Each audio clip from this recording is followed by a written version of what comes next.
चाषी बनिले ट्रेन मालिक। भूल कला रेलवे ट्रेन रो मालिक बनिले चाषी।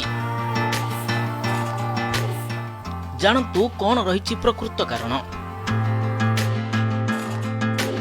रेलवाई देशर संपत्ति एवं समस्त ट्रेन रो मालिक होइछंती सरकार। किंतु आपण को आश्चर्य करदेव जे जने चाषी मालिकाना रे चली देशर एक ट्रेन जहाकू भारतर प्रथम घरोई ट्रेन बोली कहुए। विश्वास हेउनी ना, किंतु यह सत। तेबे रेलवे ना शुणिया मात्रे आपण को मनरे प्रश्न उठुथिबो निश्चय किभली चाषी मालिकाना को चलीगला एक ट्रेन। प्राइवेट ट्रेन कथा कहले अनेकों को विश्वास होई न थाए, किंतु रेलवेर गोटे भूल पई चाषी बनिथिले ट्रेन रो मालिक। आज मध्य चाषी नाम रे एक ट्रेन यात्रा करुछि।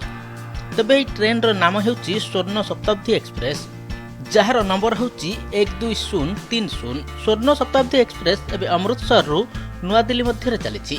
तेबे आसंतु जानिबा एही ट्रेन टी किभली जने चाषी नाम रहिला।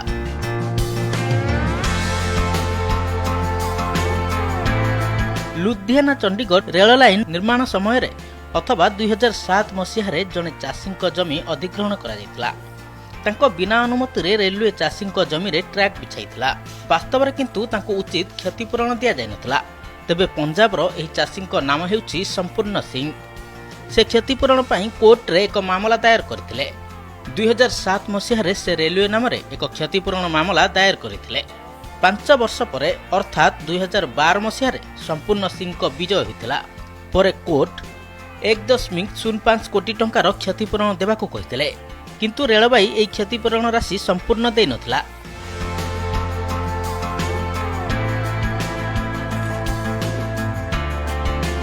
परे 2015 मसीह रे जिला तथा सेशन जज जसपाल वर्मा को अदालत लुधियाना स्टेशन रे थिबा ट्रेनर नंबर 12030 स्वर्ण शताब्दी ट्रेन को संपूर्ण नाम रे कर देथिले।